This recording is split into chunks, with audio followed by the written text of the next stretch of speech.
تمہارا دماغ تو ٹھیک ہے شاہزیب، یہ پچھل پیری تو بانجھ ہے۔ میں کیسے تمہاری شادی اس طلاق یافتہ منحوس سے کروا دوں؟ شائستہ غصے سے بولی تو ارمان بھی ضد پر اڑ گیا۔ کہنے لگا پھر ساری زندگی میری شکل کو ترستے رہنا، میں اٹلی چلا گیا تو کبھی واپس نہیں آؤں گا۔ شائستہ بیٹے کے آگے بے بس ہو کر فائزہ کو بہو بنا کر لے آئی، جسے شاہزیب نے اپنی بہن کے سسرال میں دیکھا تھا۔ شاہزیب کمرے میں آیا تو وہ ہاتھ جوڑ کر کہنے لگی، میرے قریب مت آنا، میری نحوست تو آپ کو برباد کر دے گی۔ مگر شاہزیب نے فوراً اس کے بلاؤز کو، امی میں نے آپ سے پہلے بھی یہ بات کہی تھی اور آج بھی میں وہی بات دہرا رہا ہوں، مجھے فائزہ سے شادی کرنی ہے، اور اگر اس بار آپ نے میری بات نہیں مانی، میرا رشتہ لے کر نہیں گئی تو میں ابھی اور اسی وقت واپس چلا جاؤں گا، اور اب کی بار کبھی واپس لوٹ کر نہیں آؤں گا۔ اور آپ جانتی ہیں کہ میں کتنا ضدی ہوں، جب ایک بار کوئی بات کہتا ہوں تو اس کو پورا کرتا ہوں۔ شاہزیب نے دو ٹوک انداز میں بول تو دیا، مگر شائستہ بیگم تو جیسے سانس لینا بھول گئی تھی۔ انہوں نے اپنے دل پر ہاتھ رکھ لیا۔ ارے بیٹا، کیسی باتیں کر رہے ہو تم؟ جوان ہو، خوبصورت ہو، پڑھے لکھے ہو، امیر ہو، کس چیز کی کمی ہے تمہیں جو ایک بیوہ لڑکی کو بیاہ کر تمہارے لیے لے کر آؤں؟ اور وہ لڑکی جو منحوس ہے، جو پیدا ہوئی تو اپنے باپ کو کھا گئی، اور جس نے شادی کی تو پہلی رات اپنے شوہر کو قبر میں پہنچا دیا۔ اب تم چاہتے ہو کہ میں اس لڑکی کو تمہارے لیے بیاہ کر لے آؤں تاکہ اس کی نحوست کا سایہ تم پر بھی پڑ جائے؟ نہ بیٹا نہ، میں کبھی بھی ایسا نہیں ہونے دوں گی۔ چلیں ٹھیک ہے، اگر یہ آپ کا فیصلہ ہے تو میرا فیصلہ بھی سن لے۔ میں کل اٹلی جا رہا ہوں، اور اب مجھے آپ جذباتی بلیک میل کر کے واپس آنے پر مجبور نہیں کر سکتی۔ وہ اپنے کمرے میں چلا گیا تھا، دروازہ اندر سے بند کر دیا تھا، اور وہ اپنا سامان پیک کر رہا تھا۔ اس نے کال کر کے اپنی ٹکٹ بھی بک کروا لی تھی۔ جب یہ سب شائستہ بیگم کو پتہ چلا تو انہوں نے اپنا سر پکڑ لیا۔ وہ بھاگی بھاگی اپنی شوہر کے پاس گئی۔ ارے سنتے ہیں آپ، شاہزیب نے تو مجھے بہت تنگ کیا ہوا ہے، ضد کر بیٹھا ہے کسی منحوس فائزہ سے شادی کرے گا، ورنہ دوسری صورت وہ اٹلی واپس چلا جائے گا۔ اجمل صاحب جو اس وقت مطالعہ کر رہے تھے، اپنی بیگم کی آواز پر انہوں نے سری سے انداز میں انہیں دیکھا تھا۔ تو تم اس کی بات مان لو، اس میں آخر حرج ہی کیا ہے؟ ان کے اس قدر لاپرواہ انداز پر شائستہ بیگم کو تو غصہ ہی آ گیا تھا۔ ارے کیسی باتیں کر رہے ہیں آپ جانتے ہیں وہ بیوہ بھی ہے اور منحوس بھی۔ اجمل صاحب نے گہری سانس لے کر اپنی کتاب بند کر دی اور پھر ان کی طرف متوجہ ہو کر کہنے لگے، دیکھو بیگم، یہ نحوست کچھ بھی نہیں ہوتی، اور تم یہ بات ایک معصوم مظلوم لڑکی کے بارے میں کیسے کہہ سکتی ہو جو خود حالات کی چکی میں پس رہی ہے؟ سب جانتے ہیں کہ اسے سسرال والوں نے کیسے گھر سے نکالا، اور اب اس کی بھابھی نے اس کے ساتھ کیا سلوک کیا ہوا ہے، اور تم بجائے اسے ہمدردی کرنے کے اسی کو برا بھلا بول رہی ہو۔ مت بھولو کہ وہ تمہاری بھتیجی ہے، تمہارے سگے بھائی کی بیٹی۔ اپنے سگے خون سے تم اس قدر نفرت کیسے کر سکتی ہو؟ اجمل صاحب دکھ اور تعصب سے بول رہے تھے، مگر میرے بیٹے کو لڑکیوں کی کمی نہیں ہے، ایک سے بڑھ کر ایک لڑکی مل جائے گی۔ وہ اپنی بات پر اڑی ہوئی تھی۔ چلو ٹھیک ہے، پھر مجھے کیا کہتی ہو؟ تم جانو، تمہارا بیٹا جانے۔ شائستہ بیگم گہری سانس لے کر خود کو کمپوز کرنے لگی تھی۔ صبح ہوتے ہی شاہزیب سے بات کر لوں گی، ابھی وہ غصے میں ہے تو میری کوئی بات نہیں سنے گا، نہ سمجھے گا۔ صبح تک اس کا غصہ اتر جائے گا اور آسانی سے میری بات اسے سمجھ میں آ جائے گی۔ مگر صبح ہوتے ہی جب اسے بیگ لے کر باہر نکلتے دیکھا تو وہ دل تھام کے رہ گئی۔ وہ فیصلہ کر لیا جو کرنے کے بارے میں وہ سوچ بھی نہیں سکتی تھی۔ ٹھیک ہے، تمہیں فائزہ سے شادی کرنی ہے تو میں اسے اپنی بہو بنانے کے لیے تیار ہوں، مگر تم گھر چھوڑ کر نہیں جاؤ گے۔ شاہزیب مسکرا دیا تھا، آخر وہ اپنے مقصد میں کامیاب ہو ہی گیا۔ ٹھیک ہے، آج آپ ارسلان بھائی کی طرف جائیں گی اور آج ہی میری اور فائزہ کے رشتے کی بات کریں گے، اور اس جمعے کو فائزہ کے ساتھ میرا نکاح کر دیں گے۔ شائستہ بیگم خون کے گھونٹ پی کر رہ گئی تھی۔ اسی شام وہ اپنے بھتیجے کے پاس گئی تھی۔ خونخوار نظروں سے فائزہ کو دیکھتے ہوئے انہوں نے شاہزیب کا رشتہ ڈال دیا تھا۔ ارسلان تو یہ سن کر ہکا بکا رہ گیا تھا، جبکہ اس کی بیوی خوشی سے کھلی نہیں سماتی تھی۔ وہ تو سمجھتی تھی کہ فائزہ ہمیشہ کے لیے اس پر بوجھ ہے، کبھی بھی اس بلا سے اس کی جان نہیں چھوٹے گی۔ مگر ایک بار پھر سے قسمت ان پر مہربان ہو گئی تھی، اور یوں سادگی سے ایک ہفتے کے اندر اندر ہی فائزہ کا نکاح شاہ زیب سے کر دیا گیا تھا۔ رہا فائزہ کا معاملہ تو نہ اسے کسی نے پوچھا تھا، نہ اس کی رضامندی جاننے کی کوشش کی تھی، بلکہ اسے فیصلہ سنا دیا گیا تھا اور وہ اپنے بھائی کو حیرت سے دیکھتی جا رہی تھی۔ ایسا کیسے کر سکتی ہیں وہ جانتی ہیں کہ میں منحوس ہوں۔ ارسلان نے گہری نظر اس پر ڈالی۔ اگر قسمت تم پر مہربان ہو رہی ہے تو تم اپنے ہاتھوں سے دروازہ مت بند کرو، سب کچھ حالات پر چھوڑ دو۔ اللہ نے چاہا تو سب بہتر ہو جائے گا اور تمہاری نحوست بھی ختم ہو جائے گی۔ اللہ تمہارے نصیب اچھے کرے۔ اتنا بول کر وہ وہاں سے چلا گیا تھا۔ اب تو فائزہ کو اچھے خواب دیکھنے سے بھی ڈر لگتا تھا۔ وہ کسی قسم کی خوشگمانی میں مبتلا نہیں تھی۔ جمعے کا دن بھی آ گیا اور وہ رخصت ہو کر اپنی پھپھو کے اس محل نما گھر میں آ گئی تھی، جس کے بارے میں اس نے کبھی خواب میں بھی نہیں سوچا تھا۔ اتنے امیر گھرانے کی وہ بہو بن سکتی ہے، جبکہ شاہزیب بہت خوش تھا۔ مسکراہٹ اس کے چہرے سے جدا نہیں ہو رہی تھی۔ کیوں نہ خوش ہوتا، آج اس نے اپنا مقصد پا لیا تھا۔ یہ سب سے بڑی خوشی اسے مل گئی تھی۔ اس کا خوش ہونا، مسکرانا تو بنتا تھا، مگر فائزہ کے چہرے پر مسکراہٹ کا شائبہ تک نظر نہیں آ رہا تھا۔ یہ شادی میں صرف شاہزیب کی ہی رضامندی شامل تھی۔ پھوپھو تو اسے گھر میں لا کر اپنے کمرے میں بند ہو کر اپنے بیٹے کی بدنصیبی کا ماتم منانے لگی تھی۔ ملازمہ کے ہاتھ ہی انہوں نے فائزہ کے لیے کھانا بھجوا دیا تھا۔ فائزہ نے چند لقمے زہر مار کیے۔ آدھی رات کے وقت جب شاہزیب اپنے دوستوں سے فارغ ہو کر اپنے کمرے میں آیا تھا، فائزہ سادگی سے تیار ہوئی تھی، مگر سادگی میں بھی وہ قیامت ڈھا رہی تھی۔ اسے دیکھ کر شاہزیب اپنا دل تھام کے رہ گیا اور اس کے قریب آ کر بیٹھ گیا۔ اس کا دل تو فائزہ کو دیکھتے ہوئے ہی بڑھ نہیں رہا تھا، جبکہ فائزہ کی نظریں اٹھانا محال تھا۔ آنکھوں میں آنسو تھے۔ آپ میرے قریب مت آنا۔ فائزہ کی انوکھی بات پر شہزیب ہکا بکا رہ گیا۔ کیا بولا تم نے؟ اسے جیسے سننے میں غلط فہمی ہوئی تھی۔ فائزہ نے دوبارہ اپنی بات دہرائی تو وہ حیران سا رہ گیا۔ مگر کیوں؟ تمہیں کوئی پرابلم ہے؟ نہیں، میں نہیں چاہتی آپ پر میری نحوست کا سایہ پڑے۔ شاہزیب تعصب سے اسے دیکھتا رہ گیا تھا، گویا ان جاہل لوگوں نے من گھڑت باتیں اس کے دماغ میں بھی بٹھا دی تھی۔ اسے اس بات کا یقین دلا دیا تھا کہ یہ منحوس ہے، مگر کوئی بات نہیں، میں اپنی محبت سے اسے تبدیل کر دوں گا۔ اسے بتا دوں گا کہ یہ دنیا کی سب سے خوش قسمت لڑکی ہے اور یہ محبت کرنے کے لائق ہے۔ شاہزیب اس کے قریب ہو کر جیسے بازو پر ہاتھ رکھا تو فائزہ جیسے تڑپ اٹھی۔ آج فائزہ بہت خوش تھی۔ مسکراہٹ اس کے چہرے سے جدا نہیں ہو رہی تھی، اور کیوں نہ خوش ہوتی، آج وہ دلہن بنی تھی اور کھلی آنکھوں سے اپنے مستقبل کو دیکھ رہی تھی۔ اس کا شوہر بہت اچھا تھا، اسے محبت کرنے والا۔ اس وقت بھی وہ اسی کی کہی ہوئی باتوں کو سوچ کر دھیمے انداز میں مسکرا رہی تھی۔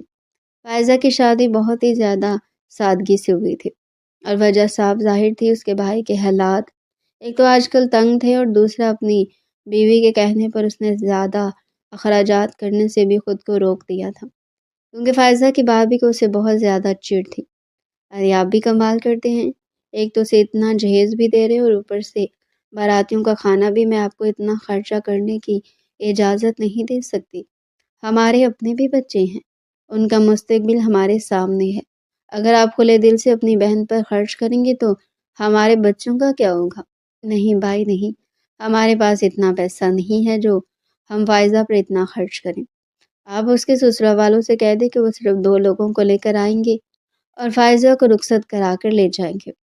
یوں نعمان نے مجبور ہو کر فائزہ کے سسرال والوں کے سامنے اپنی بیوی کی شرط رکھ دی تھی، اور انہوں نے بھی بنا چور چرا کے شرط کو مان لیا تھا۔ اس وقت وہ سرخ جوڑے میں سجی سمری گاڑی میں بیٹھ کر اپنے سسرال کی طرف روانہ ہو چکی تھی۔ آج اس کے دل میں عجیب سے احساسات تھے۔ ایک تو اس گھر سے بچھڑنے کا دکھ تھا، تو دوسری طرف نئی زندگی ملنے کی خوشی بھی تھی۔ سسرال میں ساس نندوں نے رسمیں کرنے کے بعد اسے اس کے کمرے میں پہنچا دیا تھا۔ کمرے میں آئی تو دیکھ کر اس کا دل خوش ہو گیا تھا۔ کمرے کو بہت خوبصورتی سے سجایا گیا تھا، ہر چیز اس کی مرضی کے عین مطابق تھی۔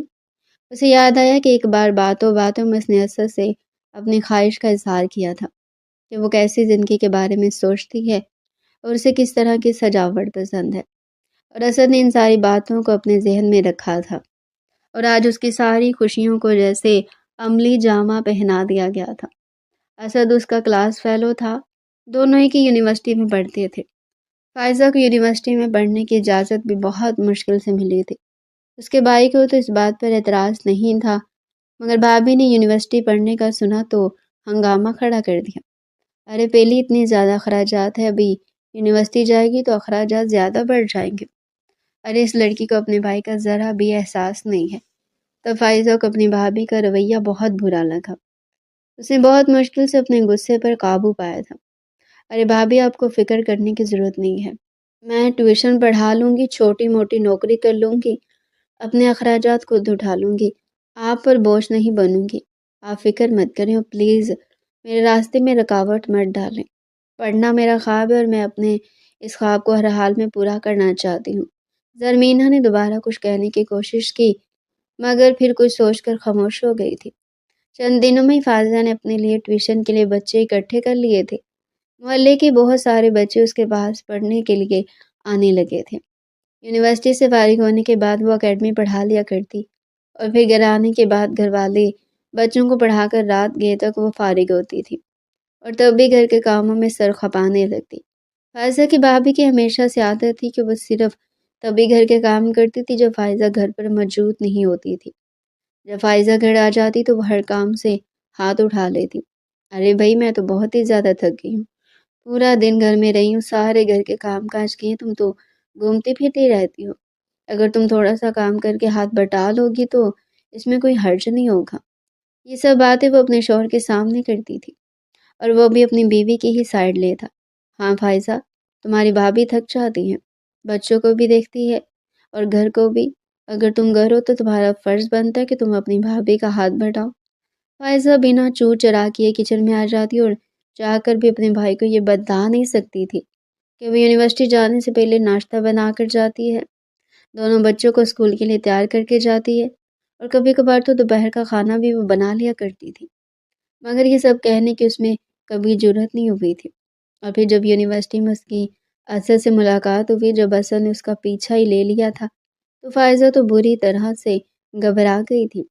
اسد کا اظہار محبت سن کر اس کا چہرہ بالکل لال گلابی پڑ گیا تھا۔ ارے اسد کیسی باتیں کر رہے ہو تم؟ ہم یہاں پڑھنے کے لیے آتے ہیں، اپنا مستقبل بنانے کے لیے، ان سب چکروں میں پڑھنے کے لیے نہیں۔ میری مانو تو تم بھی ان چکروں میں مت پڑو اور اپنی زندگی کا فیصلہ اپنے امی ابو پر چھوڑ دو، وہ ہمارے لیے بہتر فیصلہ کریں گے۔ فائزہ نے کبھی بھی اسد کی ہمت نہیں بندھائی تھی، کبھی بھی اس کے ساتھ غیر ضروری میل ملاقاتیں یا باتیں نہیں کی، اور جب آخری سیمیسٹر تھا تو ایک بار پھر سے اسد کے سامنے آ کر کھڑا ہو گیا تھا۔ فائزہ اب تو ہمارا سیمیسٹر بھی ختم ہو گیا ہے، میں ہمیشہ کے لیے تمہیں اپنے گھر لے کر آنا چاہتا ہوں، تمہیں اپنے سامنے رکھنا چاہتا ہوں، اور اگر میں اپنے گھر والوں کو تمہارے گھر بھیجوں تو تمہیں اعتراض تو نہیں ہوگا۔ فائزہ نے اپنی بھابھی اور بھائی کے متلون رویے کو سوچا تو بری طرح گھبرا گئی تھی۔ اس نے اسد کے سامنے ہاتھ جوڑ دیا۔ دیکھو اسد، خدا کے لیے میری بدنامی کا سبب مت بننا۔ اگر میرے گھر والوں کو پتہ چلا کہ تم میرے کلاس فیلو ہو تو تم نہیں جانتے کہ میری بھابھی میرے ساتھ کیا سلوک کرے گی۔ وہ مجھ پر بہتان باندھے گی اور وہ سب باتیں میرے نام کے ساتھ لگا دے گی جو میں نے کبھی خواب میں بھی نہیں سوچا ہوگا۔ خدا کے لیے مجھے بدنام مت کرو۔ اس وقت اسد خاموش ہو گیا تھا، اس کے دماغ میں تیزی سے کچھ چل رہا تھا، مگر اس نے اپنی سوچ کو فائزہ پر عیاں نہیں ہونے دیا۔ چند دنوں کے بعد وہ اپنے ماں باپ کو فائزہ کے گھر بھیجنے میں کامیاب ہو گیا تھا اور انہیں سختی سے منع کیا کہ وہ فائزہ اور اس کے بارے میں گھر والوں کو کچھ بتائیں گے، بلکہ یہ کہ انہوں نے فائزہ کو کسی گھریلو فنکشن میں دیکھ کر پسند کیا ہے۔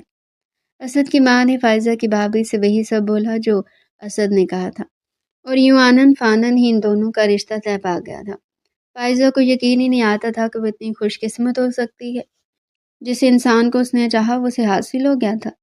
وہ اس کی مشکور بھی تھی کہ اس نے گھر والوں کو سچ نہ بتا کر اسے اپنی نظروں میں ہی سرخرو کر دیا تھا، اور اب وہ دلہن بنی اس کے کمرے میں اس کا انتظار کر رہی تھی۔ انتظار کچھ زیادہ ہی طویل ہو گیا تھا۔ وہ بار بار گھڑی کی طرف دیکھ رہی تھی جو رات کے 12 بجا رہی تھی۔ اس وقت اسد اپنے دوستوں کے ساتھ موجود تھا، انہیں رخصت کرنے کے لیے دروازے سے باہر آیا اور آج وہ بہت خوش تھا۔ اس کی محبت اسے مل گئی تھی، مسکراہٹ تو اس کے لبوں سے بھی جدا نہیں ہو رہی تھی۔ تبھی اس کی نظر ساتھ والے گھر پر پڑی جس میں کچھ لوگ زبردستی داخل ہونے کی کوشش کر رہے تھے۔ اسد ان لوگوں کی طرف گیا تو اس کے دوستوں نے اسے روکنے کی کوشش کی۔ ارے اسد، کیا کر رہے ہو تم؟ وہ لوگ دیکھنے میں شریف لوگ معلوم نہیں ہو رہے، وہاں مت جاؤ، ایسا نہ ہو کہ تمہیں کوئی نقصان پہنچا دے۔ مگر اسد ان لوگوں کے پاس پہنچ گیا، کون لوگ ہو تم؟ اور زبردستی اس گھر میں گھسنے کی کوشش کیوں کر رہے ہو؟ اس گھر میں ایک مالدار بیوہ عورت اپنی جوان بیٹی کے ساتھ رہتی تھی۔ اسد کو اس بات کی فکر تھی کہ کہیں یہ لوگ اس کی بیٹی کو نقصان نہ پہنچا دیں۔ سب کے چہرے پر ماسک تھا، انہوں نے اپنے چہرے چھپا رکھے تھے، ان کے ہاتھ میں پستول اور گنیں تھی۔ اسد کو انہوں نے غصے سے گھورا۔ دیکھو لڑکے، تمہارے ساتھ ہماری کوئی دشمنی نہیں ہے، ہمارے راستے میں مت آؤ، ہمیں ہمارا کام کرنے دو۔ مگر اسد ان کے درمیان آ کر کھڑا ہو گیا تھا۔ میں آپ کو اس گھر میں داخل ہونے کی اجازت نہیں دے سکتا، میں پورے محلے کو اکٹھا کر لوں گا۔ اس سے پہلے کہ وہ شور مچاتا اور لوگ وہاں جمع ہوتے، اس آدمی نے غصے سے اسد کو گولی مار دی تھی، اور گولی عین اس کے دل کے مقام پر لگی، وہ زمین پر بیٹھتا چلا گیا تھا۔ اس کے دوست یہ منظر دیکھ رہے تھے، وہ جیسے سن سے ہو کر رہ گئے تھے۔ تبھی وہ ڈکیت آپس میں الجھنے لگے۔ ارے یہ تم نے کیا کیا؟ ہمارے منصوبے میں یہ چیز شامل نہیں تھی، اس انسان کی جان لینے کے لیے ہم نہیں آئے تھے، مگر تم نے یہ کیا کیا؟ ارے تم نے دیکھا نہیں، اس لڑکے کو بلا وجہ مجھ سے الجھ رہا تھا، اور جو بلا وجہ مجھ سے الجھتا ہے اسے سزا تو ملتی ہے۔ وہ لوگ وہاں سے بھاگ گئے تھے۔ دوست وہاں تک پہنچے، گولی کی آواز سن کر محلے کے لوگ بھی اپنے گھر سے باہر نکل آئے تھے۔ آنند فانند پورے محلے میں یہ بات پھیل گئی تھی۔ جب اسد کے گھر والوں کو پتہ چلا کہ اسد کو گولی لگی ہے تو وہ سب لوگ سن ہو کر رہ گئے تھے۔ اسد کی ماں تو یہ سن کر ہی بے ہوش ہو گئی تھی۔ اسد کو اسپتال لے کر جایا گیا، مگر راستے میں اس کا انتقال ہو گیا تھا۔ وہ گھر جو خوشیوں کا گہوارہ تھا، اچانک ہی وہ ماتم کدے میں تبدیل ہو گیا تھا۔ فائزہ جو اجلے اور اسی جوڑے میں بیٹھی اپنے شوہر کا انتظار کر رہی تھی، جب اسے پتہ چلا کہ اس کا سہاگ ہمیشہ کے لیے بچھڑ گیا ہے تو وہ پھٹی پھٹی آنکھوں سے اپنی نند کی طرف دیکھنے لگی تھی، جو روتے روتے نڈھال ہو چکی تھی اور اسے اپنے بھائی کی موت کے بارے میں بتا رہی تھی۔ اس لڑکی کی آنکھوں میں فائزہ کے لیے نفرت تھی، غصہ تھا۔ یہ سب آپ کی وجہ سے ہوا ہے، آپ کی منحوس قدم، آپ اس قدر گھر میں آئی تو آپ کے آتے ہی ہمارا بھائی ہم سے بچھڑ گیا، ہمارے گھر میں اتنی بڑی مصیبت آ گئی۔ کتنا غلط کیا ہم لوگوں نے جو آپ کو بہو بنا کے اس گھر میں لے کر آئے۔ ارے ہم نے تو اپنے پاؤں پر خود ہی کلہاڑی ماری ہے۔ وہ لڑکی روتی جاتی اور فائزہ کے بارے میں غلط باتیں کرتی جاتی۔ فائزہ پھٹی پھٹی آنکھوں سے اس کو دیکھ رہی تھی، اسے اپنے کانوں پر یقین نہیں آ رہا تھا۔ جو کچھ اس کی نند کہہ رہی ہے وہ سچ ہے۔ وہ بھاگتے قدموں سے کمرے سے باہر نکلی اور سامنے ہی اسد کی خون سے لت پت لاش موجود تھی۔ وہ بھی دہاڑے مار مار کر رونے لگی تھی۔ محلے کی کسی عورت نے اس کے کپڑے تبدیل کروائے تھے، اور وہ جو ایک دن کی سہاگن تھی ایک دن میں ہی بیوہ ہو گئی تھی۔ فائزہ کے گھر میں بھی اس کی موت کے بارے میں خبر مل گئی تھی، اور یوں فائزہ کی بھابھی کو اس کے خلاف زہر اگلنے کا موقع مل گیا۔ دیکھ لیا آپ نے، میں ہمیشہ سے کہتی تھی کہ آپ کی بہن ہے ہی منحوس، قدم ہی منحوس ہے، مگر آپ نے کبھی بھی میری بات پر یقین نہیں کیا۔ دیکھیں، اس گھر میں قدم رکھتی اس گھر میں موت کی صفیں بچھا دی اس لڑکی نے۔ میں آپ سے کہتی ہوں، میں کبھی بھی اسے اس گھر میں لے کر نہیں آؤں گی۔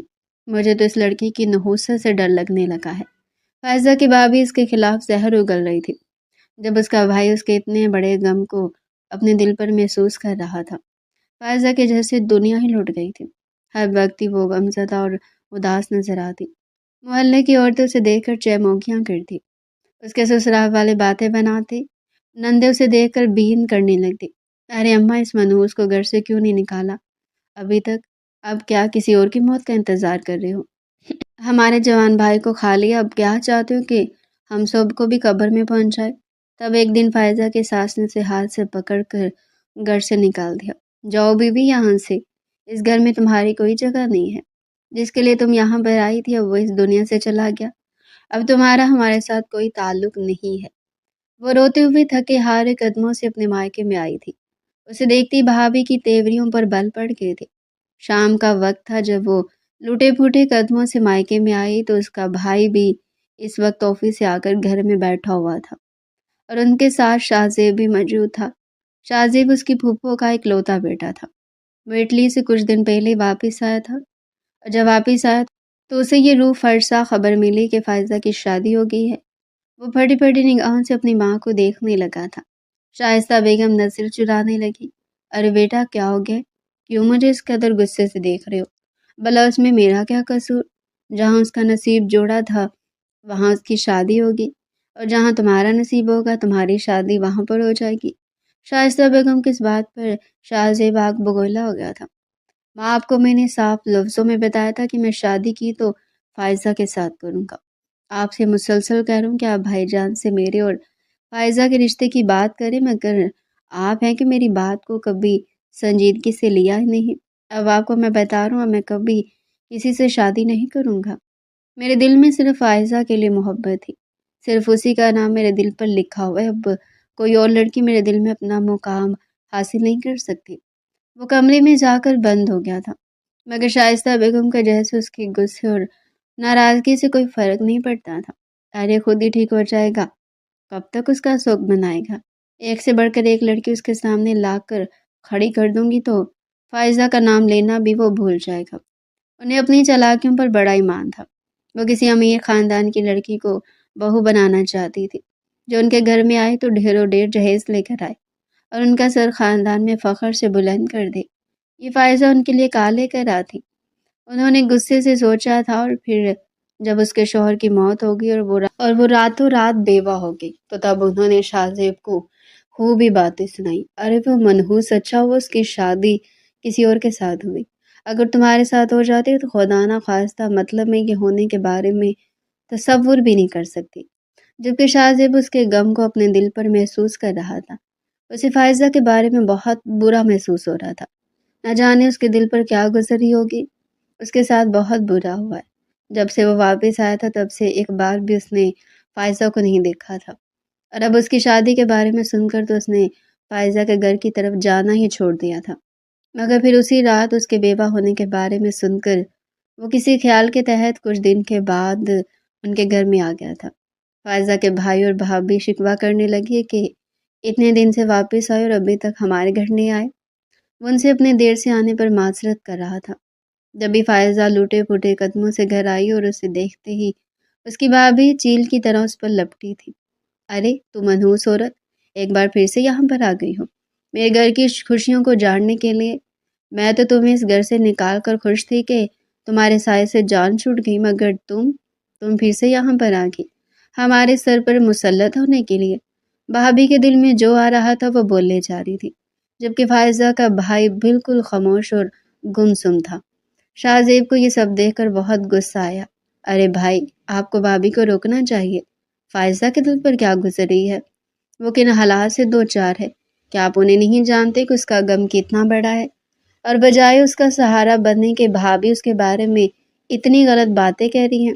آپ تو اس کے بھائی ہیں، آپ کا خون کا رشتہ ہے، آپ کو تو اپنی بہن کا احساس کرنا چاہیے۔ شاہ زیب کی محبت نے فائزہ کو سرتا پا بدل دیا تھا۔ وہ بہت ہی زیادہ خوش رہنے لگی تھی۔ ایسا لگنے لگا تھا جو زندگی اس نے مشکل حالات میں گزاری ہے اب ان کا اختتام ہو گیا ہے، اور اب زندگی میں ہر طرف خوشیاں ہی خوشیاں ہوں گی۔ شاہ زیب کے ساتھ قدم سے قدم ملا کر چلتے ہوئے وہ خود کو دنیا کی خوش قسمت ترین لڑکی سمجھ رہی تھی، مگر جلدی اس کے خوابوں کا محل ٹوٹ گیا تھا۔ جب شادی کے ایک ہفتے بعد ہی پھوپھو نے گھر کے سارے نوکروں کو نکال دیا اور فائزہ کو صبح صبح اٹھا دیا۔ اس وقت وہ گہری نیند میں سو رہی تھی جب دروازے پر زور زور سے دستک ہوئی۔ ایسا لگ رہا ہے جیسے اگر دروازہ کھولا نہ گیا تو اسے توڑ دیا جائے گا۔ شاہ زیب تو گہری نیند میں گم تھا، مگر فائزہ نے گھبرا کر جلدی سے دروازہ کھولا تو سامنے شائستہ بیگم غضبناک آنکھوں سے اسے گھور رہی تھی۔ یہ شریف لڑکیوں کے طور طریقے نہیں ہوتے۔ دن چڑھایا اور ابھی تک سو رہی ہو؟ چلو اٹھو میرے لیے اور اپنے پھوپھا کے لیے ناشتہ بنا کر لے کر آؤ۔ اور پھر ایک کے بعد ایک کام پھوپھو سے بتاتی گئی۔ تب فائزہ پر انکشاف ہوا کہ جتنے بھی گھر میں نوکر تھے ان سب کو نکال دیا گیا ہے۔ اب یہ سارے کام فائزہ نے کرنے تھے۔ صبح سے لے کر رات تک وہ گھر کے کاموں میں ہی الجھی رہتی۔ اس کی حالت خراب ہو گئی تھی، بال بکھرے ہوئے اور کپڑے بھی میلے۔ جب شاہ زیب نے اسے دیکھا تو اس کا دل بری طرح خراب ہوا۔ یہ کیا حال بنا رکھا ہے تم نے فائزہ؟ کیا تم میرے ساتھ خوش نہیں ہو؟ وہ اسے پرسوچ نظروں سے دیکھتے ہوئے بولا۔ شاہزیب کو یوں شکی انداز میں گھورتے پا کر فائزہ بری طرح گھبرا گئی تھی۔ نہیں نہیں، ایسی کوئی بات نہیں، میں بہت خوش ہوں۔ اصل میں آج اتنے دنوں کے بعد گھر کے اتنے کام کیے تو تبھی مجھے اپنی حالت سنوارنے کا خیال نہیں رہا۔ میں ابھی تیار ہو کر آتی ہوں۔ مگر ابھی اس کا معمول بن گیا تھا۔ اس کے بعد ایک کام اس کی ساس اسے بتاتی رہتی، اب وہ چکر بنے سارے کام کرتی رہتی۔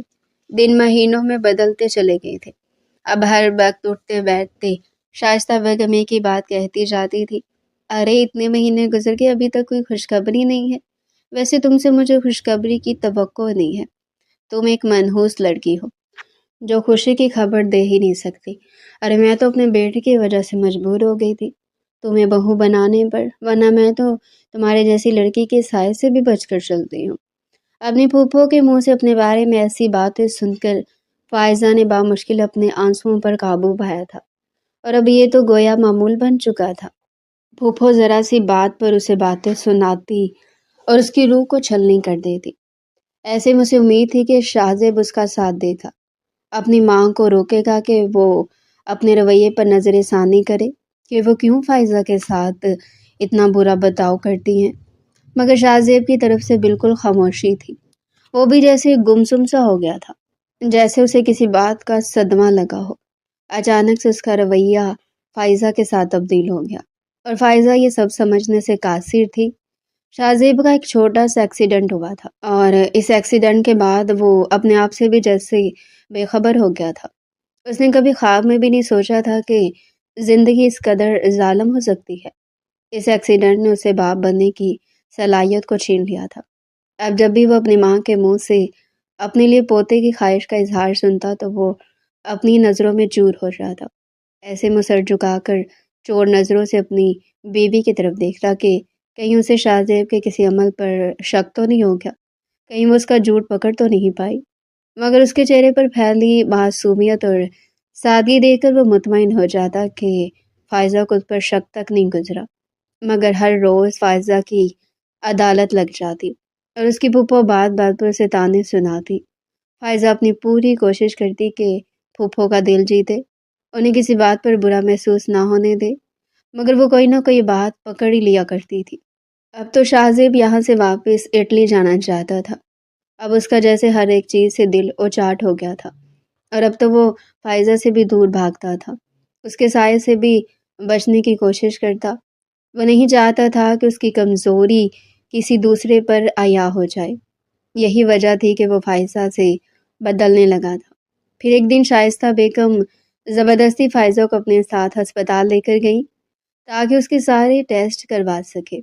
جب یہ بات شاہزیب کو پتہ چلی تو اس نے اپنے اثر و رسوخ کا استعمال کر کے یہ رپورٹس تبدیل کروا لی تھی۔ اب جو رپورٹ آئی تھی اس کے مطابق فائزہ میں ماں بننے کی صلاحیت ہی نہیں تھی، وہ بانجھ تھی۔ شائستہ بیگم جو ہمیشہ سے موقع کی طاق میں تھی، اب انہیں موقع مل گیا تو وہ کیسے فائزہ کو اس گھر میں برداشت کرتی۔ انہوں نے فائزہ پر ظلم کیے اور شاہزیب کو مجبور کرتی رہی کہ وہ اسے طلاق دے دے۔ وہ کبھی بھی اسے اولاد کی خوشی نہیں دکھا سکتی۔ نہ جانے یہ ظلم کرتے ہوئے شائستہ بیگم کیوں بول گئی تھی کہ وہ خود بھی ایک عورت ہے، اور فائزہ کوئی غیر نہیں بلکہ ان کی سگی بھتیجی ہے۔ مگر ان کی آنکھوں پر تو نفرت کی پٹی بندھی تھی، اور شاہزیب نے اس نے بھی ایک لمحے کو کچھ نہیں سوچا، بلکہ ایک لمحے میں 3 لفظ بول کر فائزہ کو گھر سے نکال دیا۔ وہ پھٹی پھٹی نگاہوں سے اپنے شوہر کی طرف دیکھتی جا رہی تھی جس نے ایک لمحے میں اسے مجرم بنا دیا تھا۔ وہ ٹوٹے پھوٹے قدموں سے ایک بار پھر سے اپنے مائکے میں آ گئی تھی۔ جب سے فائزہ کی شاہزیب کے ساتھ شادی ہوئی تھی 2 سے 3 بار ہی اپنے مائکے آئی تھی، وہ بھی اپنے شوہر کے ساتھ ہی سجی ہوئی اور خوشبوؤں سے مہکتی ہوئی، جسے دیکھ کر ہمیشہ بھابھی کو حسد کا احساس ہوتا تھا۔ اس لڑکی کی کتنی اچھی قسمت ہے، کتنا اچھا شوہر اسے مل گیا ہے۔ پیسے میں کھیل رہی اور ایک میں ہوں جو 1 روپیہ جوڑ کر زندگی گزاری ہوں۔ فائزہ کے عیش دیکھ کر اس کی بھابھی بیزار سی ہو جاتی، اور اب ایک بار پھر جب وہ لوٹے پھوٹے انداز میں وہاں پہنچی تو اس کی بھابھی کو کسی خطرے کا احساس ہوا تھا۔ تم یہاں اس وقت اس حالت میں کیا ہوا ہے؟ کیا پھر کوئی گل کھلا کر آئی ہو؟ فائزہ نے روتے ہوئے اپنی بربادی کی داستان سنائی تو اس کی بھابھی اپنا سینہ پیٹنے لگی۔ شور سن کر بھائی بھی باہر آ گیا تھا۔ کیا ہوا ہے؟ تم کیوں اس طرح رو رہی ہو؟ اور فائزہ، تمہیں کیا ہوا ہے؟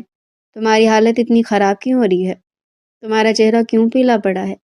فائزہ نے روتے ہوئے جب اپنے اوپر بیتنے والے ظلم کے بارے میں بھائی کو بتایا تو وہ بھی اپنا دل تھام کر رہ گیا تھا۔ بہن کی بد نصیبی پر اس کا دل چاہا کہ وہ دہاڑے مار مار کر روئے۔ وہ چاہ کر بھی اپنی بہن کی طرف اپنا دل سخت نہیں کر پایا تھا اور اپنی بہن کو گلے سے لگا کر پھوٹ پھوٹ کر رو پڑا تھا، مگر بیوی کے لیے سب دیکھنا اور برداشت کرنا بہت مشکل تھا۔ اب ان کی اپنی بیٹی بھی جوان ہو رہی تھی، اب تو وہ اس کے لیے سوچ سوچ کر پریشان ہو رہی تھی۔ بیٹیوں کے جوان ہوتے وقت ہی کتنا لگتا ہے۔ وہ ابھی سے اس کے جہیز کے بارے میں فکر کرنے لگی تھی۔ جب دوبارہ سے نند کو دیکھا تو بری طرح غصے سے آگ بگولا ہو گئی۔ اب اس منحوس کو گھر سے نکالے۔ میں نہیں چاہتی کہ میرے بچوں پر اس کی نحوست کا سایہ پڑ جائے، ورنہ ہمارے بچے بھی در بدر کی ٹھوکریں کھائیں گے۔ آپ اسے گھر سے نکالیں۔ ارسلان کے دل میں کہیں نہ کہیں اپنی بہن کے لیے محبت تھی، تبھی تو وہ اپنی بیوی کی کوئی بات سننے پر تیار نہیں تھا، مگر آہستہ آہستہ سمیرہ کی باتیں اس کے دل پر اثر کرنے لگی تھی اور وہ اپنی بہن سے بدظن سا ہونے لگا تھا، جیسے جو کچھ ہوا اس میں فائزہ کا ہی قصور ہو۔ فائزہ بھی خاموشی سے ان بدلتے حالات کا جائزہ لے رہی تھی۔ سمیرہ اس کی عدت کا انتظار کر رہی تھی۔ جب اس کی عدت مکمل ہوئی تو اپنے شوہر کے سر ہوگی۔ اب آپ اسے یہاں سے نکالیں، کسی بھی راہ چلتے شخص سے اس کا نکاح کر دیں، مگر اب میں اسے یہاں برداشت نہیں کروں گی۔ ہمارے اپنے اخراجات بہت ہیں، اب ہم اضافی بوجھ برداشت نہیں کر سکتے۔ ناچار ارسلان نے فائزہ کو اپنے کمرے میں بلایا اور اسے اپنا فیصلہ سنایا۔ ارسلان اپنی بہن کو گھر سے نکالنا نہیں چاہتا تھا، جوان بہن کو کہاں بھیجتا۔ وہ جانتا تھا کہ میری بیوی بہت لالچی ہے، اگر فائزہ نوکری کرے گی، کما کر لائے گی اور اپنی بھابھی کے ہاتھ پر پیسے رکھے گی تو اس کی بھابھی کا منہ بند ہو جائے گا اور وہ اسے کچھ نہیں کہے گی۔ یہی بات ارسلان نے فائزہ سے کہی تو وہ گہرا سانس لے کر رہ گئی۔ بھائی، میں خود بھی نوکری کرنا چاہتی ہوں، کمانا چاہتی ہوں اور اپنے پیروں پر کھڑا ہونا چاہتی ہوں۔ مجھے آپ کی ہی اجازت کی ضرورت تھی، اب جب آپ نے اجازت دے دی ہے تو مجھے اب کوئی خوف نہیں رہا۔ اگلے دن سے ہی فائزہ نے اپنے لیے نوکری تلاش کرنا شروع کر دی تھی اور پھر ایک کمپنی میں سے جاب مل ہی گئی تھی۔ پہلے ہی دن اسے خوشگوار سا احساس ہوا تھا، کیونکہ اس کی کولیگز میں اس کی دوست بھی شامل تھی جو کالج کے زمانے میں اس کے ساتھ بہت اچھی تھی۔ دونوں کی دوستی مثالی سمجھی جاتی تھی، مگر پھر رباب اپنی زندگی میں مصروف ہو گئی اور فائزہ اپنی زندگی میں۔ یوں ان دونوں کی دوستی بھی ختم ہو گئی اور ایک دوسرے سے ملاقات کا سلسلہ بھی ختم ہو گیا۔ اب اتنے سالوں کے بعد دونوں دوستیں ایک بار پھر سے آمنے سامنے تھی۔ رباب کی تو باتیں ختم ہونے میں نہیں آ رہی تھی۔ ابھی جب اس نے فائزہ سے اس کے بارے میں پوچھا تو رباب ٹھنڈی آہیں بھر کر رہ گئی۔ اس نے رباب کے سامنے اپنا دل کھول کر رکھ دیا تھا، ہر ایک بات اسے بتائی، ہر وہ زخم جو اس کے دل پر لگا تھا، سب کچھ اس نے رباب کو بتایا۔ رباب نے اسے تسلی دی، اسے اپنے گلے سے لگا لیا۔ سب ٹھیک ہو جائے گا فائزہ، تم بہت بہادر ہو، کسی بات کو بھی اپنے دل پر مت لینا، دیکھنا ایک نہ ایک دن سب تمہارے حق میں بہتر ہوگا۔ ہاں، اللہ کرے سب ٹھیک ہو جائے۔ لوگوں کی باتوں نے مجھے بہت ہرٹ کیا ہے، تم نہیں جانتی کہ میرا تو مرنے کو دل چاہنے لگا تھا، دل چاہتا تھا خودکشی کر لوں، اپنے آپ کو خوش کر لوں تاکہ اس زندگی سے نجات حاصل کر لوں۔ میں نے بہت سے غم دیکھے ہیں، مزید غم دیکھنے کی مجھ میں ہمت نہیں ہے۔ وہ روتے ہوئے جیسے ٹوٹ سی گئی تھی۔ رباب کو اس پر ترس آ گیا تھا، کتنی لائق تھی یہ، کتنا خوش رہتی تھی، اور اب زندگی نے اسے کیا رنگ دکھایا تھا۔ آہستہ آہستہ فائزہ بہل گئی تھی اور زندگی کو اس نے قبول کر لیا تھا۔ پہلی تنخواہ ملی تو اس نے ساری کی ساری اپنی بھابھی کے ہاتھ پر رکھ دی۔ بھابھی کے پیسے دیکھ کر آنکھیں کھلی کی کھلی رہ گئی تھی، لالچ ان کی آنکھوں میں چمکنے لگا تھا۔ یہ سب پیسے مجھے کیوں دے رہی ہو؟ انجان بنتے ہوئے سوال کیا۔ بھابھی، یہ میری پہلی کمائی ہے، یہ آپ کو اس لیے دے رہی ہوں تاکہ آپ گھر چلاتی ہیں تو ان پیسوں کو بھی استعمال کر لیں۔ میں جانتی ہوں کہ آپ پر گھر کی بہت ساری ذمہ داریاں ہیں، بچوں کے اخراجات بھی ہیں، اور بھائی کی کمائی اتنی نہیں ہے، آپ کے بہت سارے خواب ہوں گے۔ اگر میں آپ کے لیے کچھ خواب کسی حد تک پورا کر لوں تو مجھے خوشی ہوگی۔ آنسو پیتے ہوئے وہ بولی تو بھابھی خوشی سے کھل اٹھی۔ تم بھی بہت محنت کرتی ہو، سارا دن دفتر میں سر کھپاتی ہو، تھک جاتی ہوگی، تم بیٹھو، میں تمہارے لیے چائے بنا کر لاتی ہوں۔ اتنے سالوں میں پہلی بار اس کی بھابھی نے پیار سے بات کی تو وہ تلخ سی ہو کر ہنس پڑی تھی۔ پیسہ بھی کیا چیز ہے، انسان کو کتنا اہم بنا دیتا ہے۔ اگلے دن وہ آفس گئی تو رباب نے بتایا کہ اس کے گھر فنکشن ہے، فائزہ کو لازمی آنا ہے۔ فائزہ نے اس کی بات مان لی تھی۔ یہ بھی کافی وقت ہو گیا تو وہ کسی فنکشن میں نہیں گئی تھی۔ رباب کے گھر کا وسیع و عریض لان آج کسی جنت کا منظر پیش کر رہا تھا۔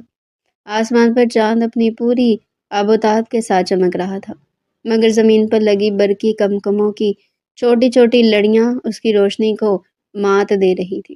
فضا میں خوشبوؤں کا حسین امتزاج تھا، رات کی رانی کی دھیمی مہک، مہنگے پرفیومز کا تیکھا پن اور تازہ پکے ہوئے لذیذ کھانوں کی اشتہا انگیز خوشبو ہر طرف کہکہے تھے۔ ریشمی لباسوں کی سرسراہٹ تھی اور زیورات کی کھنک تھی۔ اسی ہجوم کے کونے میں جہاں روشنی ذرا مدھم تھی، فائزہ کرسی پر خاموش بیٹھی تھی۔ اس نے فیروزی رنگ کا ایک سادہ سا سوٹ پہن رکھا تھا جس پر کوئی بھاری کام نہیں تھا، بس گلے اور آستینوں پر ہلکی سی کڑھائی تھی۔ اس کے بال سادگی سے ایک طرف کندھے پر گرے ہوئے تھے اور چہرے پر میک اپ کے نام پر صرف ہلکی سی لپسٹک تھی، مگر اس کی قدرتی رنگت اور آنکھوں میں چھپا کرب اسے اس محفل کی سب سے پرکشش عورت بنا رہا تھا۔ وہ بار بار اپنے دوپٹے کے پلو کو انگلیوں پر لپیٹ رہی تھی، جیسے یہاں خود کو بہت اجنبی محسوس کر رہی ہو۔ فائزہ، تم یہاں اکیلی کیوں بیٹھی ہو؟ چلو نا سب کے پاس۔ رباب نے قریب آ کر اس کا ہاتھ تھاما۔ فائزہ نے ایک پھیکی سی مسکراہٹ کے ساتھ جواب دیا، نہیں رباب، میں یہی ٹھیک ہوں۔ تم جانتی ہو نا مجھے اب ایسی محفلیں راس نہیں آتی۔ مجھے لگتا ہے سب کی نظریں مجھ پر ہیں، جیسے وہ میری ناکام زندگی کے قصے پڑھ رہے ہوں۔ رباب نے دکھ سے اپنی سہیلی کو دیکھا۔ وہ جانتی تھی کہ فائزہ کا اعتماد کس طرح چکنا چور کیا گیا تھا۔ ابھی وہ کچھ کہنے والی تھی کہ اسے کسی نے پکارا اور وہ فائزہ کو وہیں چھوڑ کر چلی گئی۔ اسی وقت لان کی دوسری طرف سے عمیر خانزادہ اپنے چند دوستوں کے ساتھ نمودار ہوا۔ عمیر، جس کا قد و قامت اور باروب شخصیت اسے کسی عام انسان سے ممتاز کرتی تھی، وہ اپنے مخصوص سیاہ سوٹ میں نہایت وجیح لگ رہا تھا۔ اس کی نظریں لاپرواہی سے محفل کا جائزہ لے رہی تھی کہ اچانک اس کی نگاہیں فائزہ پر جا کر ٹھہر گئی۔ وہ ایک لمحے کے لیے جیسے ساکت ہو گیا۔ اس نے اپنی زندگی میں بہت سی ماڈلز اور اعلیٰ تعلیم یافتہ حسین خواتین دیکھی تھی، مگر اس لڑکی کے چہرے پر جو معصومیت اور بے بسی تھی، اس نے عمیر کے دل کو کسی سوئے ہوئے تار کو چھیڑ دیا۔ اس کی آنکھیں جو کسی جھیل کی طرح گہری اور خاموش تھی، عمیر کو اپنی طرف کھینچ رہی تھی۔ عمیر، کہاں کھو گئے؟ اس کے دوست نے اسے ٹھوکا دیا۔ وہ لڑکی کون ہے؟ عمیر نے بے اختیار پوچھا۔ اس کی نظریں اب بھی فائزہ پر تھی۔ عمیر فوراً رباب کے پاس پہنچا جو مہمانوں کی توازوں میں مصروف تھی۔ رباب، مجھے اس لڑکی کے بارے میں جاننا ہے جو وہاں تنہا بیٹھی ہے۔ رباب نے مڑ کر دیکھا اور اس کے چہرے پر ایک اداس مسکراہٹ آئی۔ وہ فائزہ ہے، میری کالج کی بہترین دوست، مگر عمیر، اس کی زندگی ایک بکھرا ہوا خواب ہے۔ اس کی 2 شادیاں ہو چکی اور دونوں ہی ناکام رہی۔ لوگ اسے بدقسمت کہتے ہیں، اسے منحوس سمجھتے ہیں۔ عمیر نے گہرا سانس لیا۔ بدقسمتی انسان کے اختیار میں نہیں ہوتی رباب۔ مجھے اس کی آنکھوں میں کوئی نحوست نہیں بلکہ ایک پاکیزہ روح نظر آ رہی ہے۔ میں نے فیصلہ کر لیا، میں اسے اپنی زندگی کا حصہ بنانا چاہتا ہوں۔ رباب حیرت سے اسے دیکھنے لگی۔ عمیر، تم ہوش میں تو ہو؟ تمہارا خاندان، تمہاری ماں، کیا وہ ایک ایسی لڑکی کو قبول کریں گی جس کی 2 شادیاں ٹوٹ چکی ہوں؟ عمیر نے 2 ٹوک لہجے میں کہا، میں خانزادہ ہوں رباب، میں اپنے فیصلے خود کرتا ہوں، مجھے بس اس کے گھر والوں تک پہنچنا ہے۔ اگلے دن عمیر نے فائزہ کے بھائی ارسلان کے گھر کا پتہ نکالا۔ جب اس کی چمکتی ہوئی کالی گاڑی ایک تنگ گلی کے باہر رکی تو محلے میں خلبلی مچ گئی۔ عمیر جب ارسلان کے گھر میں داخل ہوا تو سمیرہ، فائزہ کی بھابھی، کی آنکھیں اس کی شخصیت اور قیمتی گاڑی دیکھ کر ہی چندے آ گئی۔ عمیر نے کوئی لگی لپٹی رکھے بغیر بات شروع کی، میں آپ کی بہن فائزہ سے نکاح کرنا چاہتا ہوں۔ ارسلان اور سمیرہ جیسے سختے میں آ گئے۔ سمیرہ، جس کے ذہن میں فوراً نوٹوں کی گٹیاں گھومنے لگی، مکھن لگاتے ہوئے کہا، خانزادہ صاحب، یہ تو ہماری خوش قسمتی ہوگی۔ فائزہ تو بہت نیک لڑکی ہے، بس اس کی قسمت ہی خراب تھی کہ اسے اچھے لوگ نہیں ملے۔ عمیر نے ایک بڑا لفافہ میز پر رکھا، یہ ایک چھوٹی سی رقم ہے آپ کے گھر کے اخراجات کے لیے۔ نکاح کے بعد میں ارسلان کو اپنے بزنس میں پارٹنر بھی بنا لوں گا۔ اور آپ کو ایک نیا گھر بھی دوں گا۔ سمیرہ کا دل جیسے بلیوں اچھلنے لگا۔ اس نے لفافہ جھپٹ کر تھاما اور ارسلان کو کوہنی ماری۔ دیکھ کیا رہے ارسلان، ہاں کر دو، ایسا رشتہ بار بار نہیں ملتا۔ جب فائزہ کچن سے باہر آئی اور اسے اس سودے کا پتہ چلا تو اس کے پاؤں تلے سے زمین نکل گئی۔ بھائی آپ میرا سودا کر رہے ہیں؟ میں اب کسی نئے مرد کے سامنے نہیں جا سکتی، مجھے ڈر لگتا ہے۔ وہ بری طرح رونے لگی، مگر سمیرا نے اسے بازو سے پکڑ کر کمرے میں دھکا دیا۔ خاموش ہو جا، تیری وجہ سے ہماری قسمت بدل رہی ہے اور تو نخرے کر رہی ہے۔ یہ نکاح ہو کر رہے گا چاہے تیری مرضی ہو یا نہ ہو۔ فائزہ کے لیے وہ دن کسی ماتم سے کم نہیں تھا۔ جس گھر میں اس نے اپنی زندگی کے دکھ بانٹنے کی کوشش کی تھی وہی اس کی بولی لگائی گئی تھی۔ سمیرا نے عمیر خان زادہ سے ملے ہوئے پیسوں سے گھر کی کایا پلٹ دی تھی۔ نئے فرنیچر اور قیمتی پردوں نے فائزہ کی بے بسی کا مذاق اڑانا شروع کر دیا تھا۔ نکاح والے دن فائزہ کو زبردستی سرخ رنگ کا بھاری جوڑا پہنایا گیا۔ جب وہ آئینے میں اپنا عکس دیکھتی تو اسے اپنی آنکھوں میں ایک ایسی عورت نظر آتی جس کا وجود قسطوں میں بک چکا تھا۔ رخصتی کا وقت آیا تو سمیرا نے مصنوعی آنسو بہاتے ہوئے اسے گلے لگایا، مگر اس کی سرگوشی زہریلی تھی۔ اب وہاں جا کر کوئی ڈرامہ نہ کرنا، خانزادہ صاحب کو ناراض کیا تو یاد رکھنا تمہارے بھائی کو کہیں کا نہیں چھوڑے گی۔ ارسلان نے بہن کے سر پر ہاتھ تو رکھا مگر اس کی نظریں جھکی ہوئی تھی، شاید وہ اس بوجھ تلے دبا ہوا تھا جو عمیر کے احسانات نے اس پر ڈال دیا تھا۔ جب فائزہ عمیر کے پرتعیش بیڈ روم میں داخل ہوئی تو اسے کمرے کی ہر چیز اپنی طرف لپکتی ہوئی محسوس ہوئی۔ وہ بستر کے کونے پر سکڑ کر بیٹھ گئی، اس کا سانس پھول رہا تھا اور ہاتھ پاؤں ٹھنڈے یک ہو رہے تھے۔ اسے وہ وقت یاد آ رہا جب شاہ زیب کے ساتھ اس کی زندگی شروع ہوئی تھی اور پھر کیسے ایک حادثے نے سب کچھ خاک میں ملا دیا تھا۔ اس کے لاشعور میں یہ بات پتھر کی لکیر بن چکی تھی کہ وہ ایک منحوس عورت ہے اور اس کا لمس کسی کی بھی زندگی چھین سکتا ہے۔ دروازہ کھلا اور عمیر اندر داخل ہوا۔ اس نے شیروانی اتار کر صوفے پر ڈالی اور آہستہ قدموں سے فائزہ کی طرف بڑھا۔ جیسے اس نے فائزہ کے قریب بیٹھ کر اس کے سر پر ہاتھ رکھنا چاہا، فائزہ ایک زوردار چیخ مار کر بستر سے نیچے گر گئی۔ نہیں، خدا کے لیے مجھ سے دور رہے، مجھے مت چھوئیں۔ وہ فرش پر بیٹھی پیچھے کی طرف گھسٹنے لگی، اس کی آنکھوں میں وحشت تھی۔ عمیر حیران رہ گیا، وہ وہیں رک گیا۔ فائزہ کیا ہوا؟ میں تمہارا شوہر ہوں، ڈرو مت۔ نہیں، آپ نہیں جانتے، میں کالی زبان والی ہوں، جو بھی میرے قریب آتے اسے نظر لگ جاتی ہے۔ شاہ زیب کا ایکسیڈنٹ ہوا، وہ باپ بننے کے قابل نہ رہا، وہ سب میری وجہ سے ہوا۔ میری ماں مر گئی، میرے باپ نے مجھے چھوڑ دیا، میں جس گھر میں جاتی ہوں وہاں تباہی آتی ہے۔ اگر آپ میرے قریب آئے تو آپ کو بھی کچھ ہو جائے گا۔ وہ ضیانی انداز میں بول رہی تھی اور اس کے آنسو اس کے گالوں پر لگے میک اپ کو خراب کر رہے تھے۔ عمیر کا دل خون کے آنسو رونے لگا۔ اسے محسوس کیا کہ فائزہ کو کسی مرد کی نہیں ایک ہمدرد کی ضرورت ہے۔ اس نے زبردستی نہیں کی بلکہ وہی زمین پر اس کے سامنے بیٹھ گیا۔ فائزہ سنو، میں عمیر خان زادہ ہوں، میں ان توہم پرستیوں پر یقین نہیں رکھتا۔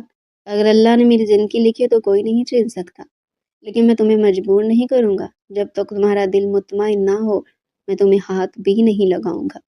اس رات عمیر صوفے پر سو گیا جبکہ فائزہ پوری رات فرش پر بیٹھی دیوار سے ٹیک لگائے سسکتی رہی۔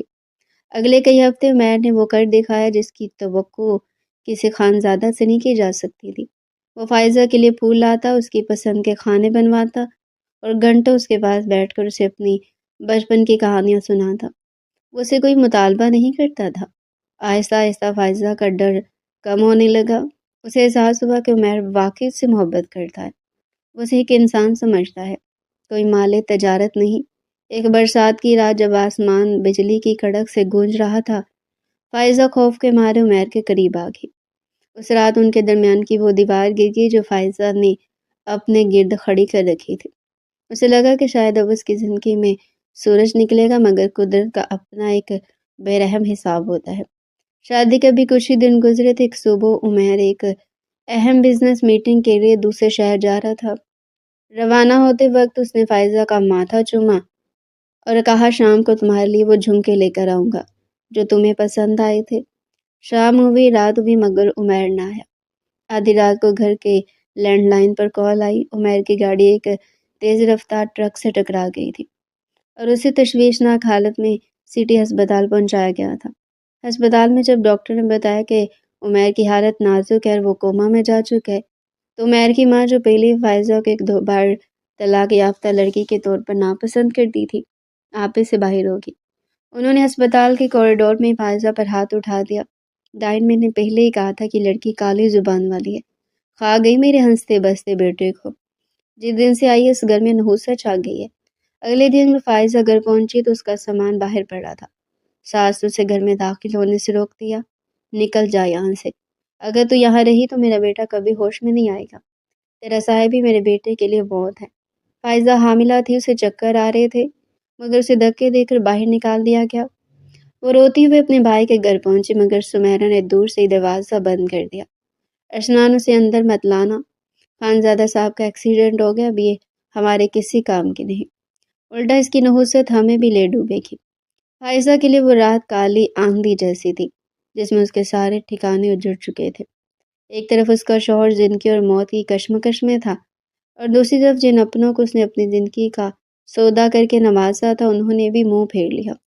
بارش تیز ہو رہی تھی اور فائزہ سڑک کے کنارے کھڑی اپنی قسمت پر آنسو بہا رہی تھی۔ اسی وقت اسے رباب کا خیال آیا۔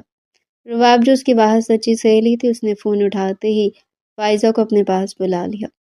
رباب نے جب فائزہ کی حالت دیکھی تو اس کا دل کٹ کر رہ گیا۔ فائزہ، تم کہیں نہیں جاؤ گی، تم یہیں رہو گی۔ مگر فائزہ کے ذہن میں وہی ڈر بیٹھا ہوا تھا۔ نہیں رباب، ساس ٹھیک کہتی، میں منحوس ہوں۔ اگر میں عمیر کے پاس رہی تو وہ کبھی ٹھیک نہیں ہوں گے۔ میرا دور رہنا ہی ان کی سلامتی ہے۔ اس نے رباب سے ایک عجیب وعدہ لیا، مجھے کہیں دور چھپا دو رباب، جہاں کوئی مجھے نہ ڈھونڈ سکے۔ مجھے جینا ہے اپنے لیے نہیں، اس ننھی جان کے لیے جو میرے اندر سانس لے رہی ہے۔ رباب نے بوجھل دل سے اسے شہر کے ایک دور افتادہ علاقے میں ایک چھوٹے سے مکان میں منتقل کر دیا۔ فائزہ نے اپنی شناخت بدل لی۔ وہ جو کبھی ریشم و اطلس میں کھیلتی تھی، اب ایک چھوٹے سے اسکول میں ٹیچر بن گئی۔ وہ صبح سے دوپہر تک بچوں کو پڑھاتی اور شام کو اپنے کمرے میں بیٹھ کر عمیر کی یاد میں آنسو بہاتی۔ اس نے رباب کو سختی سے منع کر دیا تھا کہ وہ ارسلان یا عمیر کے گھر والوں کو کچھ بھی نہ بتائے۔ مہینوں کی کٹھن جدوجہد کے بعد فائزہ کے آنکھ بیٹے کی ولادت ہوئی۔ اس کی صورت بالکل عمیر جیسی تھی۔ فائزہ نے اس کا نام نور رکھا۔ بیٹی کے آنے سے فائزہ کی زندگی میں ایک مقصد آ گیا تھا۔ وہ اسکول سے تھکی ہاری آتی اور نور کو سینے سے لگا کر اپنی ساری تھکن بھول جاتی۔ ادھر عمیر 6 ماہ کے طویل کوما کے بعد ہوش میں آ چکا تھا۔ وہ جسمانی طور پر کمزور تھا، مگر اس کی یادداشت سلامت تھی۔ اس میں ہوش میں آتی پہلا لفظ فائزہ پکارا، مگر اس کی ماں نے جھوٹ کا سہارا لیا، بیٹا وہ تو تمہارا ایکسیڈنٹ ہوتے ہی طلاق کے کاغذات بھیج کر اپنے بھائی کے گھر چلی گئی تھی۔ اسے تمہاری دولت سے مطلب تھا، تمہاری ذات سے نہیں۔ عمیر کو اس بات پر یقین نہیں آ رہا تھا، مگر جب اس نے ارسلان کے گھر پتہ کروایا تو وہاں سے بھی یہی جواب ملا کہ فائزہ غائب ہے۔ عمیر نے ویل چیئر پر ہونے کے باوجود ہمت نہیں ہاری، وہ 2 سال تک اسے شہر کے چپے چپے میں ڈھونڈتا رہا، مگر فائزہ جیسے زمین کھا گئی آسمان نکل گیا۔ 2 سال گزر گئے۔ ایک دن رباب عمیر کے آفس میں پہنچی۔ اسے دیکھا کہ عمیر اب بھی ویل چیئر پر ہے اور اس کی آنکھوں میں فائزہ کی جدائی کا گہرا کرب ہے۔ رباب سے مزید خاموش نہ رہا گیا۔ عمیر، فائزہ بے وفا نہیں ہے، اسے تمہاری ماں نے گھر سے نکالا تھا اور تمہارے بھائی نے اسے ٹھکرا دیا۔ وہ آج بھی تمہارے انتظار میں 1 روپیہ جوڑ کر تمہاری بیٹی کی پرورش کر رہی ہے۔ عمیر کے پاؤں تلے سے زمین نکل گئی۔ میری بیٹی؟ اس کی آواز لرز گئی۔ رباب اسے لے کر اس کچی بستی کے چھوٹے سے گھر میں پہنچی جہاں فائزہ رہتی تھی۔ دروازے پر دستک ہوئی۔ فائزہ نے جیسی دروازہ کھولا، سامنے ویل چیئر پر بیٹھے عمیر کو دیکھ کر وہ ساکت رہ گئی۔ اس کے ہاتھ سے دودھ کا گلاس چھوٹ کر فرش پر گر گیا۔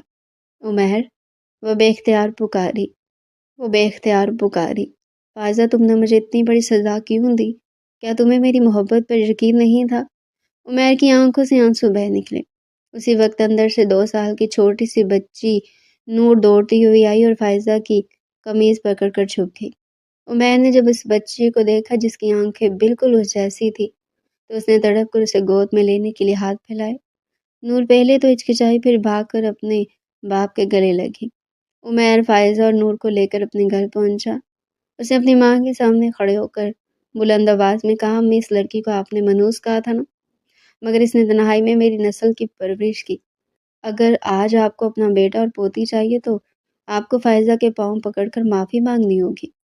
شائستہ بیگم نے جب اپنی پوتی کی معصوم صورت دیکھی اور فائزہ کی قربانی کا احساس ہوا تو ان کا غرور خاک میں مل گیا۔ انہوں نے روتے ہوئے فائزہ کو سینے سے لگا لیا۔ مجھے معاف کر دو بیٹی، میں اندھی ہو گئی تھی، تم تو میرے گھر کی اصل رحمت نکلی ہو۔ ارسلان اور سمیرہ کو جب پتہ چلا کہ فائزہ دوبارہ خانزادہ محل کی ملکہ بن گئی ہے تو وہ بھی معافی مانگنے آئے، مگر عمیر نے انہیں دھکے دے کر باہر نکال دیا۔ رشتوں کا سودا کرنے والوں کے اس گھر میں کوئی جگہ نہیں۔ فائزہ کی زندگی کا وہ سفر جو ٹھوکروں سے شروع ہوا تھا، محبت کے ایسے مقام پر آ کر ٹھہر گیا جہاں اب کوئی ڈر نہیں تھا۔ اس نے عمیر کا ہاتھ تھاما اور مسکرا کر اپنی بیٹی کو دیکھا۔ اسے یقین ہو گیا کہ محبت اگر سچی ہو تو وہ نحوست کے ہر سائے کو مٹا دیتی ہے۔ تو ڈیئر پیارے ناظرین، یہ تھا آج کا ہمارا انٹرسٹنگ ناول۔ مزید ایسے ہی ناول ہمارے چینل پر ڈیلی سننے کے لیے چینل کو سبسکرائب کریں، ویڈیو کو لائک کریں اور کمنٹ سیکشن میں اپنی رائے لازمی دیں۔